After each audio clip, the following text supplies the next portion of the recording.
Warahmatullahi ta'ala wabarakatuh.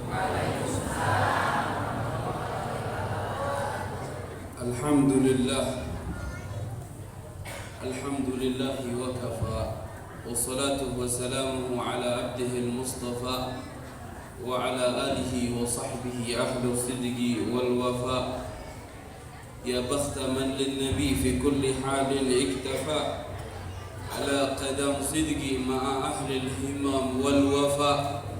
هم الرجال الأكابر، هم أهل الأسرار، هم أهل النقاء والصفاء. اللهم فصل وسلم وكرم ومجد وعظم على سيدنا وحبيبنا وشفيعنا وقدواتنا مولانا محمد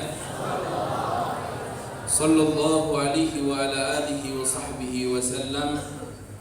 الفاتح لما أغلق والخاتم لما سبق، ناصر الحق بالحق والهادي إلى صراطك وعلى آله وصحبه حق قدره ومقداره العظيم. أما بعد، hadirin hadirat yang dirahmati oleh Allah Subhanahu wa taala, kita bersyukur kepada Allah taala di pagi hari menjelang siang ini kita berkumpul bersama dengan tujuan yang sama, dengan niat yang sama, dengan rencana yang sama, yaitu berharap ridhanya Allah dan ridhanya baginda Rasulullah sallallahu alaihi wasallam. Mudah-mudahan dengan perkumpulan ini kita kembali ke rumah kita, bubarnya kita dari majelis ini insyaallah diampuni dosa kita oleh Allah taala, ditutupi aib kita oleh Allah Subhanahu wa taala. Dan tak lupa kita haturkan salawat serta salam untuk baginda alam Nabi besar Muhammad sallallahu alaihi wasallam. Dan tak lupa kepada para keluarganya, para sahabatnya, para tabi'in, atba'ut tabi'in ila yaumiddin. Adapun di hari ini yang kita peringati adalah Nabi besar Muhammad sallallahu alaihi wasallam. Bersyukur akan kelahirannya Nabi besar Muhammad, yang dikatakan oleh Al-Imam Ali bin Abi Thalib radhiyallahu anhu, laula Muhammad bin Abdullah lakunna fil hawiyah.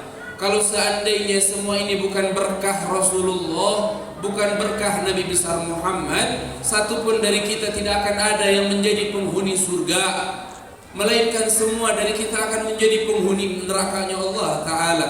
Namun dengan berkahnya, dengan dijadikannya Allah taala kita dijadikan daripada umat Rasulullah, kita pun dianugerahi Nabi besar Muhammad, sehingga Nabi besar Muhammad mengatakan innallaha ja'ala likulli nabiyyin da'watun mustajabah. Sesungguhnya Allah taala memberikan satu dakwah, satu doa, di mana satu nabi tersebut apabila berdoa kepada Allah taala, Allah akan mengkabulkannya, Allah akan memberikannya.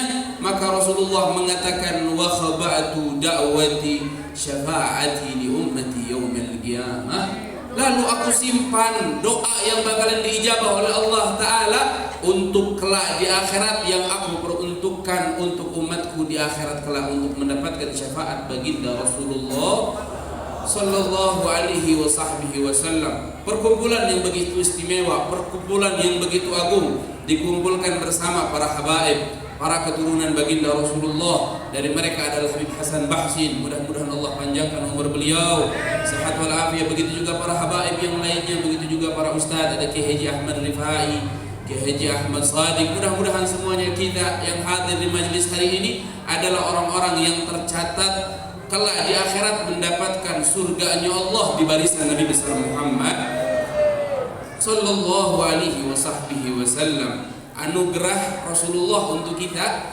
adalah satu anugerah yang paling besar, yang Allah taala firmankan di dalam Al-Qur'an, laqad manallahu 'alal mu'minina id ba'atha fihim rasulah. Sesungguhnya Allah taala telah memberikan kepada kita anugerah yang besar. Apa anugerah yang besar tersebut? Ketika Allah taala mengutus Rasulullah sallallahu alaihi wasallam menjadi seorang nabi, menjadi seorang rasul. Maka Rasulullah pun mengatakan di dalam hadisnya, ana hadzukum minar rasul. aku bagian kalian sebagai rasul, wa antum hadzi minal umam, dan kalian adalah bagian aku selaku kalian menjadi umat Rasulullah sallallahu alaihi wasallam. Maka sepatutnya, maka seyogianya, maka seharusnya untuk kita bersyukur kepada Allah Ta'ala dijadikan umat baginda Rasulullah sallallahu alaihi wasallam. Al-Imam Al-Busiri mengatakan, lama da'allah da'inan li ta'atihi bi akramir rusli kunna akramal umami. Ketika Allah Ta'ala menjadikan Rasulullah paling afdalnya Nabi, Rasulullah paling afdalnya Rasul, maka Allah pun tidak melupakan kita selaku umatnya. Kita dijadikan paling mulianya umat, paling afdalnya umat, yang dikatakan oleh Rasulullah SAW bahwasanya kelak di akhirat yang akan masuk surganya Allah Ta'ala terdapat 120 barisan. Dan aku jadikan, kata Rasulullah, permintaan aku kepada Allah sehingga Allah menjadikan 80 barisan yang akan masuk surga adalah dari umatku. Nadkhul awalan, kita berharap mudah-mudahan kita semua adalah masuk di barisan surganya Rasulullah yang mengikuti daripada belakang baginda Rasulullah sallallahu alaihi wasallam. Hadirin dan hadirat yang dirahmati oleh Allah Subhanahu wa taala, Nabi besar Muhammad adalah sosok yang paling agung. Nabi besar Muhammad adalah sosok yang istimewa. Satupun dari hamba ketika mengagungkan sosok yang agung tersebut, melainkan Allah Ta'ala akan memberikan keagungan untuknya. Setiap umat yang mengistimewakan Rasulullah, maka Allah pun akan mengistimewakan seseorang tersebut. An-Nabi wa aula bil mu'minina min anfusihim. Rasulullah lebih utama untuk didahulukan dari segala hal daripada manusia yang lainnya. Dari orang tua kita, dari anak kita, dari keluarga kita, dari sahabat kita, bahkan dari guru kita, Rasulullah lebih layak dan lebih diutamakan dalam segala hal. An-Nabi aula bil mu'minina min anfusihim. Rasulullah lebih layak untuk kita cintai. Rasulullah lebih layak untuk kita rindukan. Begitu Nabi besar Muhammad sallallahu alaihi wasallam. Bagaimana mungkin kita tidak menyayangi Rasulullah? Bagaimana mungkin kita tidak mencintai Rasulullah? Sedangkan Rasulullah adalah orang yang paling besar memberikan kecintaan kepada umatnya. Sehingga Rasulullah mengatakan di dalam hadisnya, "Lau anna ahadakum tashukku bi syaukatin la ajidu alamaha fi qalbi."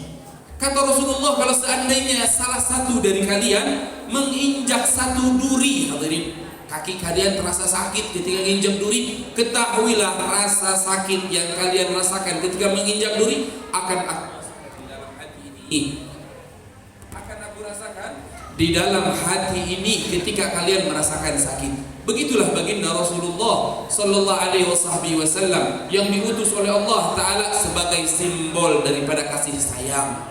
Rasulullah diutus sebagai simbol daripada bentuk mengasihi sesama manusia, mengasihi sesama hamba, mengasihi sesama umat manusia. Maka Rasulullah sallallahu alaihi wasallam, Allah pun memberikan ponisan untuk Rasulullah dengan pernyataannya di dalam Al-Qur'an, "Wa ma arsalnaka illa rahmatan lil alamin." Rasulullah adalah rahmat.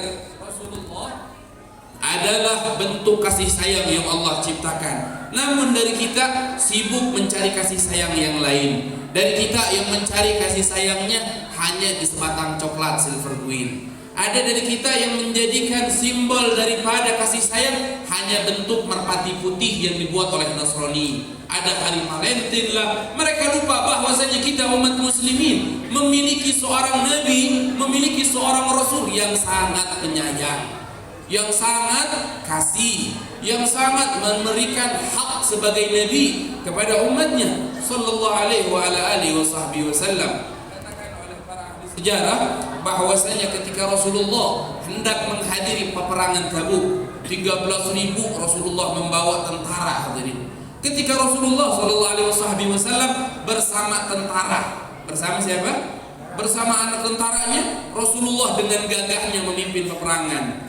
Ketika sampai di satu lembah, Rasulullah SAW memalingkan prajurit tersebut untuk berjalan ke sebelah kanan. Lalu sahabat pun bertanya dari belakang, ya Rasulullah, kenapa kita harus memalingkan perjalanan ke sebelah belakang, ke sebelah kanan ya Rasulullah? Kenapa kita tidak lurus berjalan ke depan ya Rasulullah? Maka Rasulullah pun mengatakan bahwasanya rahmatku melihat seekor anjing yang sedang menyusui anaknya. Rasulullah enggan, Rasulullah tidak mau mengganggu seekor anjing yang sedang menyusui daripada anaknya, sehingga Rasulullah memalingkan prajurit yang banyak tersebut ke sebelah kanan untuk tidak mengganggu daripada anjing yang sedang menyusuinya. Sallallahu alaihi wasallam. Bagaimana mungkin kita tidak akan pernah memiliki cinta rindunya baginda Rasulullah sallallahu alaihi wasallam. Maka dari situ hadirin dan hadirat yang dirahmati oleh Allah Ta'ala, yang bermasalah adalah sambungan internet hati kita kepada baginda Rasulullah.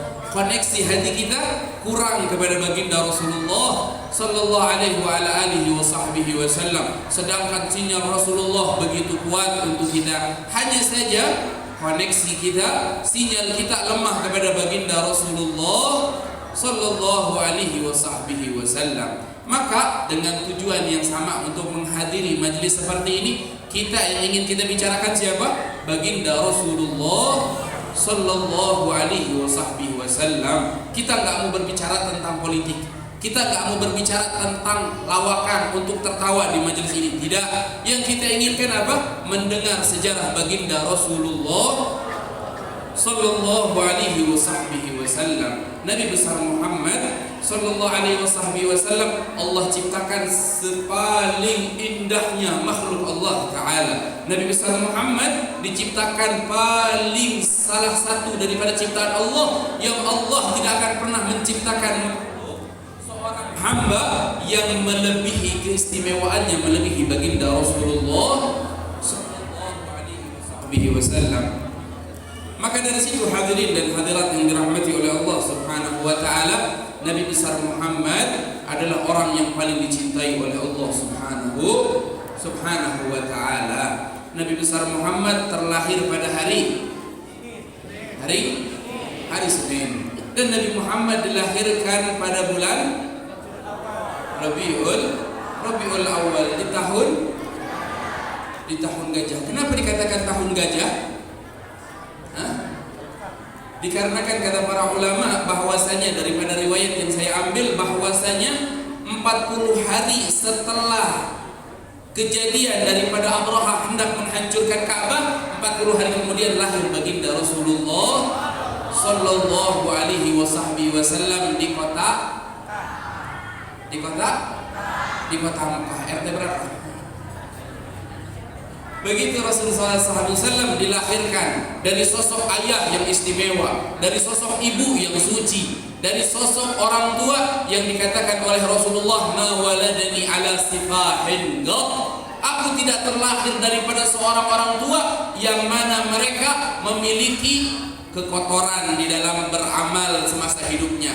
Bukan terlahir daripada pernikahan yang tidak sah, bukan terlahir daripada keluarga yang tukang zina, tukang minum minuman khamar, melainkan Allah Ta'ala simpan daripada sulbi demi sulbi cahaya baginda Rasulullah, sehingga Allah Ta'ala sampaikan kepada sulbinya Sayyid Abdullah bin Abdul Muttalib radhiyallahu anhu wa arda. Maka dari situ hadirin yang dimuliakan oleh Allah Subhanahu wa Ta'ala, Nabi besar Muhammad kelahir ke muka bumi dalam keadaan yang suci, dalam keadaan yang bersih, dalam keadaan yang istimewa, terlahir dalam keadaan sujud. Kira-kira ada nggak orang Ciwidey yang terlahir dalam keadaan sujud? Jadi ponari kalau lahir orang Ciwidey langsung sujud, kejar orang, anak ajaib. Ya, Rasulullah terlahir dalam keadaan sujud menghadap kiblat. Rasulullah terlahir dalam keadaan mata yang tersifati. Rasulullah terlahir dalam keadaan wangi. Rasulullah terlahir tidak membawa setitik pun dari kotoran darah. Rasulullah terlahir dalam keadaan sudah terkhitan. Rasulullah terlahir dalam mengangkat tangannya dan mengangkat wajahnya ke langit seraya mengatakan Allah. Dalam riwayat lain mengatakan subhanallah wa bihamdi subhanallahil azim. Apakah akan ada kelahiran yang semacam ini untuk kedua kalinya? Demi Allah tidak ada. Dan Allah membedakan kelahiran Rasulullah dari seluruh kelahirannya. Walaupun Nabi, walaupun Rasul, hanya kelahiran yang semacam ini Allah peruntukkan untuk Nabi besar Muhammad sallallahu alaihi wasallam. Sampai dikatakan oleh di dalam kitab Ibn Hisham, di dalam sejarah yang begitu hebat, bahwasanya Allah Ta'ala menciptakan satu bintang, yang mana mereka mengatasnamakan dalam bintang tersebut yang dikutip di Injil, di Zabur, di Taurat, bahwasanya bintang tersebut dinamakan Najm Ahmad. Ya, bintang namanya bintang Ahmad. Orang Yahudi mengetahui kelahirannya Rasulullah, Yahudi yang di ujung negeri sekalipun, mereka mengetahui ketika lahirnya bintang yang mereka lihat di atas langit, yang mana bintang tersebut sudah digambarkan oleh Allah Ta'ala di dalam kitab-kitab terdahulu. Bintang diperuntukkan untuk kelahiran baginda Rasulullah sallallahu alaihi wasallam. Nabi besar Muhammad terlahir dari orang tua yang suci. Rasulullah terlahir daripada nenek moyang yang sangat bagus. Sampai dikatakan oleh para ulama bahwasanya aku meneliti secara langsung 500 orang tua Nabi dari segi ibunya ke neneknya. Demi nenek sampai 500 neneknya, satu pun dari mereka tidak ada yang menikah dalam keadaan tidak sah, melainkan pernikahan mereka sah. Bagaimana syariat yang pernikahan tersebut? Syariat pernikahan di zaman dahulu mereka mengikuti syariat ajaran yang dibawa oleh Nabi Ibrahim alaihi salam. Hadirin dan hadirat yang dirahmati oleh Allah Ta'ala. Lalu Nabi Muhammad ditinggalkan oleh ayahnya ketika Nabi Muhammad masih berada di dalam kandungan ibundanya. Rasulullah sallallahu alaihi wasallam ditinggalkan oleh ibunya ketika Rasulullah berumur berapa, Bu? Umur 6 tahun. Lalu setelah diurus oleh ibundanya 6 tahun, lalu Rasulullah sallallahu alaihi wasallam diurus lagi oleh kakeknya. Siapa kakeknya? Abdul Muttalib. Berapa tahun? 2 tahun. Setelah itu diurus lagi oleh pamannya Abu Thalib. Maka dari situ Rasul sallallahu alaihi wasallam memiliki daripada prinsip bahwasanya pernyataan Rasulullah yang mengatakan adabani rabbi fa ahsana ta'dibi, sesungguhnya Allah lah yang memberikan pelajaran untukku, mengajarkan sopan santun untukku, yaitu Allah Ta'ala secara langsung. Untuk demikian adalah menghindari daripada ucapan orang-orang yang akan mengatakan Rasulullah menjadi seorang nabi karena pendidikan orang tua yang bagus. Tidak. Dan tidak bisa dikatakan bahwasanya Rasulullah menjadi seorang rasul dikarenakan adalah seorang pendidikan dari ibu yang baik. Namun Rasulullah menjadi seorang nabi, Rasulullah menjadi seorang rasul, melainkan kehendak dan keinginannya Allah subhanahu wa ta'ala untuk menjadikan Rasulullah sallallahu alaihi wasallam menjadi seorang nabi, menjadi seorang kekasihnya Allah subhanahu wa ta'ala. Maka perkumpulan demikian adalah mengingat sejarah baginda Rasulullah sallallahu alaihi wasallam. Maka dalam pengingatan yang semacam ini adalah akan menambah daripada keimanan. Ya, akan menambah daripada keimanan. Bagaimana seorang mukmin akan bertambah keimanan adalah mereka memiliki cara, yaitu dengan mendengarkan sejarah baginda Rasulullah sallallahu alaihi wasallam yang Allah Ta'ala firmankan di dalam Al-Quran, wa kullan naqussu 'alaika min anba'ir rusul ma nusabbitu bihi fuadak. Ya, tidak lain dan tidak bukan ketika diceritakan Nabi besar Muhammad, tujuannya adalah apa? Bertambahnya keimanan. Kata Al-Habib Umar, karrir dzikra wasfi Muhammadin kaima tuziha 'anil qulubi rana. Maka terus ulang pembacaan sejarah Rasulullah, baca terus maulid Rasulullah. Sesungguhnya di dalam membaca sejarah Rasulullah terdapat keuntungan yang besar. Apa keuntungan terbesar tersebut? Bersihnya hati kita dari noda, kotoran, membenci orang lain, mendengki orang lain, ya, menggunjingkan orang lain di belakang kita. Ya, begitu orang yang hadir maulid Rasulullah, mereka selamat daripada apa? Daripada hal-hal yang tidak diridhoi oleh Allah subhanahu wa ta'ala. Hadirin dan hadirat yang dirahmati oleh Allah Ta'ala, Rasulullah dimuliakan dalam segi kelahirannya, Dan Rasulullah juga dimuliakan dalam segi fisik dan akhlaknya. Rasulullah sallallahu alaihi wasallam mengatakan, "Ma ba'atsallahu nabiyyan hasanan sawt." Rasulullah mengatakan Allah tidak akan pernah mengutus satu nabi melainkan nabi tersebut memiliki wajah yang ganteng dan suara yang bagus. Wa kana nabiyyukum ahsan. Ya, ahsanuhum wajhan wa sautan, kata Rasulullah. Ketahuilah bahwasanya nabi kalian, aku Muhammad bin Abdullah, adalah orang yang paling indah dalam wajah dan orang yang paling bagus di dalam suaranya. Begitu Rasulullah SAW memiliki keistimewaan dalam segala hal. Ya, dalam segala hal. Bahkan di dalam kotorannya sekalipun Rasulullah memiliki keistimewaan yang dikatakan innallaha ja'ala minal anbiya, dikatakan bahwasanya Allah Ta'ala jadikan bumi ini langsung menelan daripada apa yang keluar daripada para nabi. Ya, ada lagi sedot WC itu di zaman dahulu ya, gak ada di zaman Rasulullah sampai sedot WC. Kalau Rasulullah buang air kecil langsung ditelan oleh bumi. Kalau Rasulullah buang air besar, air besar tersebut langsung ditelan oleh bumi. Begitu Rasulullah sallallahu alaihi wasallam. Keringatnya Rasulullah beda dari keringatnya kita. Keringatnya Rasulullah adalah paling wanginya wewangian yang ada di muka bumi ini. Sampai dikatakan di dalam hadis bahwasanya Ummu Sulaim ketika Rasulullah melihat Rasulullah sedang tertidur di tengah teriknya matahari di atas adim, di atas kulit daripada kulit kambing, maka dari situ Rasulullah SAW mengeluarkan keringat yang banyak.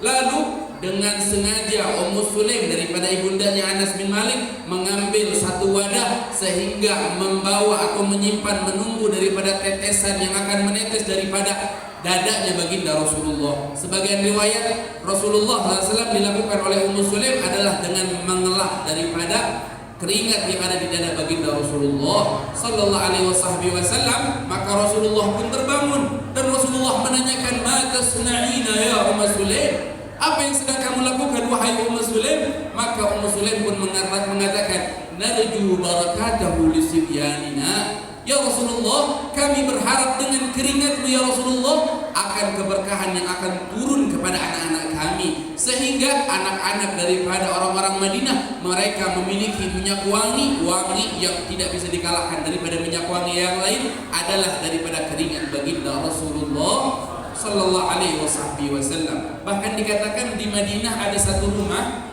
namanya Baitul Mutatayyibin. Ini rumah, hadirin, dikatakan oleh para ahli sejarah bahwasanya dahulu ada satu orang hendak menikahkan putrinya. Semua barang sudah dibeli, semua peralatan sudah dibelinya. Namun satu yang belum dia beli. Apa yang belum dia beli? Dia belum beli minyak wangi untuk anak gadisnya untuk malam pertama.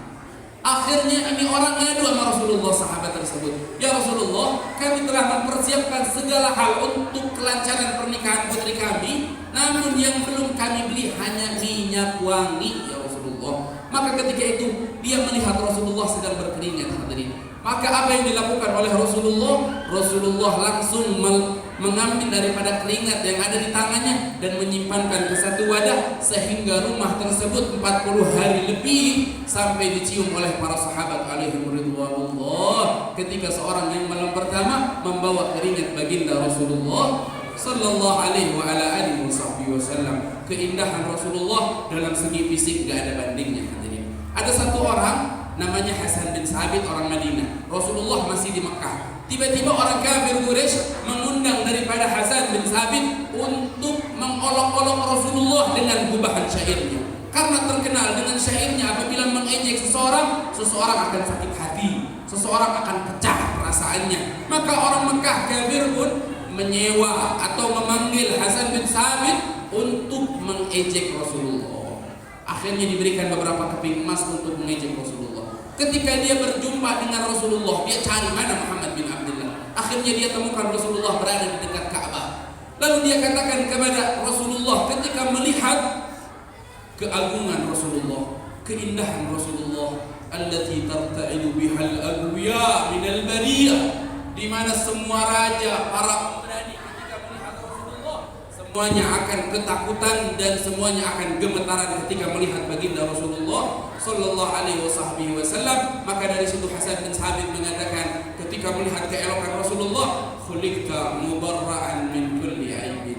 Wahai Muhammad, engkau diciptakan layaknya tidak sedikit membawa daripada kekurangan. Khuliqta mubarra'an min kulli aibin ka'annaka qad khuliqta kama tasha'u. Seakan-akan engkau diciptakan layaknya keinginanmu sendiri. Wa ahsanu min kalam taradatu aini. Keindahan semacam kamu wahai Muhammad tidak akan pernah mata ini memandang selain dirimu. Wa ahsanu min kalam talidun nisa'u. Maka keindahan semacam kamu ini tidak ada satu ibu pun yang akan sanggup melahirkan orang seperti ini. Yang dikatakan oleh Imam Ali bin Abi Thalib, ma ra'aitu Rasulullah mislahu wala qablahu wala ba'dahu. Aku enggak pernah melihat sosok baginda Rasulullah semacam Rasulullah sebelum Rasulullah dan sesudah Rasulullah. Mudah-mudahan perkumpulan ini Allah Ta'ala jadikan mata yang penuh kekotoran ini, kekurangan ini, Allah Ta'ala tidak haramkan mata ini untuk memandang wajah baginda Rasulullah sallallahu alaihi wasallam. Dan Allah Ta'ala hadirkan Rasulullah di barzakh kita, dan Allah hadirkan Rasulullah di siratnya kita, dan Allah Ta'ala hadirkan Rasulullah di mizannya kita, sehingga kita semuanya bisa masuk surga dengan Rasulullah di barisannya baginda Rasulullah sallallahu alaihi wasallam. Mungkin sekian yang bisa Al-Faqih sampaikan. Hakadha minni wassalamu alaikum.